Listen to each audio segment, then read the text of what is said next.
Hello friends, welcome back to RGM online classes. RGM education YouTube চ্যানেলে আরও একটি TET ক্লাসে তোমাদের সকলকে জানাই স্বাগত। আমরা গত দুদিন আলোচনা করেছি শিশু মনস্তত্ত্বের সেই 30টা প্রশ্ন, যেটা এই 26 টেট অর্থাৎ যেটা 22 ফেব্রুয়ারি যে পরীক্ষাটা হয়েছে ওয়েস্ট বেঙ্গল। কেউ কেউ কোয়েশ্চেন করছে এটা কোন রাজ্যের টেট পরীক্ষা। এটা পশ্চিমবঙ্গের টেট পরীক্ষার প্রশ্নপত্র, যেটা স্পেশাল এডুকেশন টিচার যে পদের জন্য পরীক্ষাটা হলো গত রবিবার অর্থাৎ 22 ফেব্রুয়ারি, সেই পরীক্ষার প্রশ্নপত্র। যেহেতু সিলেবাসটা সেম রয়েছে, অর্থাৎ স্পেশাল এডুকেশন টিচারের সিলেবাস এবং যেটা নর্মাল যেটা টেট রয়েছে সাধারণ স্টুডেন্টদের জন্য, সেই টেট পরীক্ষার সিলেবাসটা সেম রয়েছে, সেই কারণে প্রশ্নগুলো আলোচনা করা হচ্ছে। আমরা অলরেডি ইভিএসটা করে নিয়েছি এবং সিডিপিটা করে নিয়েছি। আজকে বাংলাটা ডিসকাস করব। দেখো, বাংলার ক্ষেত্রে যেমন সিলেবাসে ছিল যে দুটো টেক্সট থাকবে, একটা প্রোজ একটা পোয়েট্রি, তো সেই রকমই কিন্তু টেক্সট এসছে। আমরা টেক্সটের কোয়েশ্চেন অ্যান্সার আলোচনা করতে যাব না এখানে, কারণ টেক্সট পড়তে হবে, তারপর সেই মোতাবেক করতে হবে। তো টেক্সট থেকে কি ধরনের কোয়েশ্চেন আসে সেগুলো একবার একটু তোমাদেরকে দেখিয়ে দিই। এখানে বলেছে বিদ্যুৎ নেভে ঈশান বিশানে বজ্র দিশেহারা, এই টেক্সটটা একটা লাইন দিয়েছে। ঈশান কি? ঈশান কোনটা, কোন কোনকে বলা হয়? ঠিক আছে, ঈশান কোন, নৈঋত কোন, অগ্নি কোন, বায়ু কোন, এই যে কোনগুলো, এই কোনগুলো সম্পর্কে বেসিক কনসেপ্ট থাকলে এটা অ্যান্সারটা করা যাবে। তো এই ধরনের প্রশ্ন আসে টেক্সট থেকে তুলে তুলেই প্রশ্নগুলো কিন্তু করবে। যেরকম ধরো আরেকটা প্রশ্ন, যে মহাকাল আজ দক্ষিণ কর প্রসারে আমারই দিকে, এই উদ্ধৃতাংশে মহাকালের দক্ষিণ করো এই প্রসারণের অর্থ কি?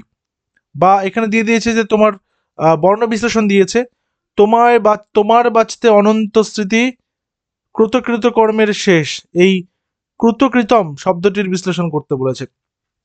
তো এগুলো হচ্ছে দেখে দেখে করতে হবে, এগুলো টেক্সট থেকে সরাসরি। আমরা বেসিক্যালি আজকে যেটা ডিসকাস করব সেটা হচ্ছে এখানকার বাংলা থেকে যে পেডাগজিগুলো দিয়েছিল, সেই বাংলা থেকে পেডাগজিগুলো নিয়েই আমরা কিন্তু আজকে ডিসকাসটা করব, ঠিক আছে? সেটা নিয়ে ডিসকাসটা করব। দেখো, এরকম এই একটা প্রশ্ন এখানে দিয়েছে, জানা থেকে অজানার যে যাত্রাপথ, ঠিক আছে, জানা থেকে অজানার যাত্রাপথ কিংবা সহজ থেকে কঠিনের যে যাত্রাপথ, সিম্পল টু যেটা হচ্ছে স্পেসিফিক বলতে পারো, সেই যাত্রাপথকে কি বলা হয়? অবরোহী নাকি আরোহী? এটা অ্যাকচুয়ালি আমরা বেসিক্যালি এভাবে পড়ি, আরোহী আর অবরোহী এভাবে পড়ি। তো জানা থেকে অজানা, সহজ থেকে কঠিন, ঠিক আছে, তো এইটাকে আমরা কোন পদ্ধতি বলবো? অবরোহী নাকি আরোহী নাকি বিশ্লেষণ নাকি প্রাসঙ্গিক? সঠিক উত্তর হবে অপশন নাম্বার ডি, আরোহী পদ্ধতি, মানে ইন্ডাকটিভ মেথড, ইন্ডাকটিভ। আর অবরোহী কি? অবরোহী হচ্ছে ডিডাকটিভ, ডিডাকটিভ, ঠিক আছে। আমরা যখন ব্যাকরণ পড়তে যাব, ব্যাকরণ পড়তে গেলে আমাদেরকে ডিডাকটিভটা দেখতে হবে। আর হচ্ছে যখন আমরা গণিত করতে যাবো তখন সেখানে আরোহীটা দেখতে হবে। একটা হচ্ছে প্রথমে সূত্র বলবে, তারপর উদাহরণে যাবে, একটা হচ্ছে উদাহরণ বলবে তারপর সূত্রে আসবে। যেমন আমরা যদি বাংলা ব্যাকরণ শেখাতে যাই, তাহলে আমরা কি করবো? প্রথমে বাচ্চাদেরকে বলবো যে আজকে আমরা অপিনিহিতে শিখবো। ওরা ভাববে কি এটা আবার, না, কিন্তু যদি আমি অপিনিহিতের উদাহরণ দিয়ে তারপরে ধীরে ধীরে অপিনিহিতের নিয়মে যাই, অর্থাৎ প্রথমে উদাহরণ তারপরে নিয়ম, মানে specific to general, specific to general, ঠিক আছে। অর্থাৎ প্রথমে স্পেসিফিক একটা এক্সাম্পল করলাম, তারপর ধীরে ধীরে সেটা জেনারেল নিয়মে নিয়ে গেলাম। সেটা হচ্ছে আমার ব্যাকরণ শিক্ষার ক্ষেত্রে, সেই জন্য আমরা হচ্ছে ডিডাকটিভ মেথডটাকে ইউজ করে থাকি। তো এখানে সঠিক উত্তর হচ্ছে option number D, inductive. Next বলেছে, একটিমাত্র শব্দের প্রভাবে অন্য কোনো শব্দের রূপ পরিবর্তন হলে তাকে কি বলা হয়? একটিমাত্র শব্দের প্রভাবে অন্য কোনো শব্দের রূপ পরিবর্তন হলে সঠিক উত্তর হচ্ছে অভিধা, অপশন নাম্বার বি। কোয়েশ্চেনগুলো প্র্যাকটিস করানোর অর্থটাই হচ্ছে যে কি ধরনের প্রশ্ন আসছে সেটার লেভেলটা একবার বুঝে নিতে হবে। শব্দের মধ্যে স্বরধ্বনি লোপ হলে তাকে বলা হয় কি? শব্দের মধ্যে স্বরধ্বনি লোপ হলে বিপ্রকর্ষ, সম্প্রকর্ষ, সমীভবন নাকি স্বরভক্তি? কারেক্ট অ্যান্সার হবে অপশন নাম্বার বি, সম্প্রকর্ষ, যেটাকে বলা হয় সিঙ্কোপ। নেক্সট নেক্সট এটা তো একটা উদাহরণ হয়ে গেল, জিভা শিখরীয় ধ্বনি, যেহেতু এসছে বলে দিচ্ছি। জিভা শিখরীয় ধ্বনি, জিভা শিখর, অর্থাৎ আমরা যখন উচ্চারণ করবো যে ক, গ, ঙ, থ, তো জিভা কখন শিখরে লাগছে? থ তো হবে না, থ তো দন্তধ্বনি হয়ে যাচ্ছে, দাঁতে লেগে যাচ্ছে। তো জিভা শিখরতে হচ্ছে ক, অপশন নাম্বার এ। এসএলডি, এই এসএলডি পরিভাষাটির প্রবক্তা কে? এসএলডি কথার অর্থ কি? এসএলডির কথার অর্থ হচ্ছে specific learning disabilities, specific learning disabilities.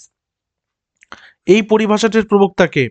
Samuel এ কার্ক, প্রিঞ্জেল মর্গান, অ্যাডলফ কুসেমুল নাকি জন বি ওয়াটসন? সঠিক উত্তর option number A, Samuel A Kirk. Option number A হচ্ছে এখানে কারেক্ট অ্যান্সার। এরপর আসি নাম্বার 54। 54-এ কি দিয়েছে, যে কোনো একটি ক্রিয়া একাধিক পদ নিয়ে তৈরি হলে তাকে কি বলা হয়? কোনো একটি ক্রিয়া একাধিক পদ নিয়ে তৈরি হলে তাকে কি বলা হয়? তাকে বলা হয় সংযোগমূলক ক্রিয়া। Option number A. আচ্ছা, শোনার ক্ষেত্রে বাধা নয়, শোনা মানে কি? শ্রবণ, লিসেনিং, তাই তো? লিসেনিং, এই ক্ষেত্রে বাধা নয় কি? আগ্রহের অভাব। আগ্রহের অভাব যদি থাকে তাহলে তো শুনতে বাধা আসবেই, তাহলে এটা হবে না। ভয় বা উদ্বেগ, কোনো কিছু নিয়ে ভয় বা টেনশন থাকলে শুনতে অসুবিধা হবে। শব্দের যদি অস্পষ্টতা থাকে বা কোলাহল থাকে তাহলেও বুঝতে অসুবিধা হবে না। তাহলে আত্মবিশ্বাস থাকলে বুঝতে পারবে। তাহলে বাধা নয় কোনটি? আত্মবিশ্বাস। Option number D. নিচের যেটি আদর্শ পাঠের বৈশিষ্ট্য নয়, নিচের যেটি আদর্শ পাঠের বৈশিষ্ট্য নয়, উপলব্ধি, ধীরতা, নির্ভুলতা, অভিব্যক্তি, কোনটা আদর্শ পাঠের বৈশিষ্ট্য নয়? সঠিক উত্তর হচ্ছে ধীরতা। অপশন নাম্বার বি, আদর্শ পাঠের বৈশিষ্ট্য নয়। আদর্শ পাঠ কোনটা? আদর্শ পাঠের মধ্যে উপলব্ধি থাকবে, নির্ভুলতা থাকবে, অভিব্যক্তি থাকবে, ঠিক আছে, কিন্তু ধীরতা থাকবে না। নাম্বার 57 বলছে পাঠ পরিকল্পনার যে স্তরে শিক্ষার্থীর অর্জিত শিখনের মূল্যায়ন করা হয়, শিক্ষার্থীর যে মানে যেই শিখনটা সে অর্জন করেছে সেটার মূল্যায়ন করা হবে, সেটা কোন স্তরে করা হবে? প্রস্তুতির স্তর, প্রয়োগের স্তর, উপস্থাপন স্তর নাকি উপস্থাপনোত্তর স্তর? অবশ্যই প্রয়োগ। অপশন নাম্বার বি, প্রয়োগের স্তরে, ঠিক আছে।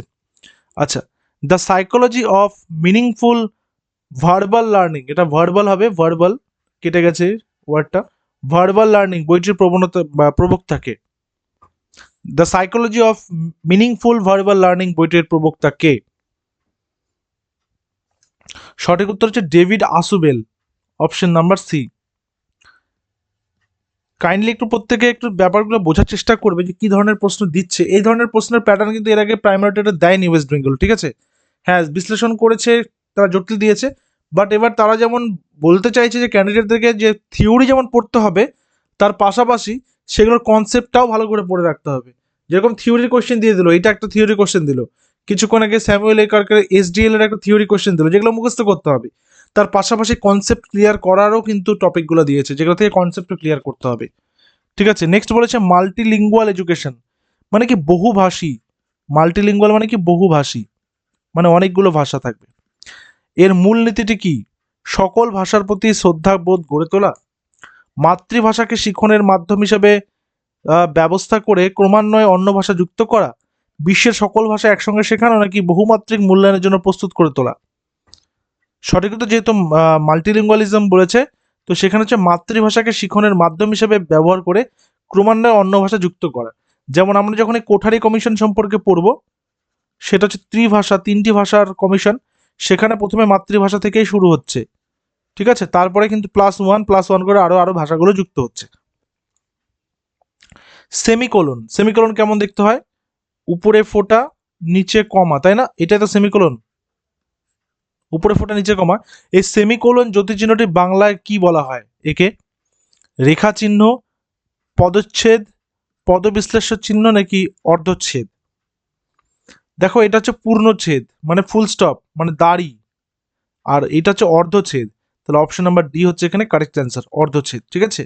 তো আজকে আমরা এখানে শুধুমাত্র এই বাংলা পেডাগজিগুলো ডিসকাস করলাম।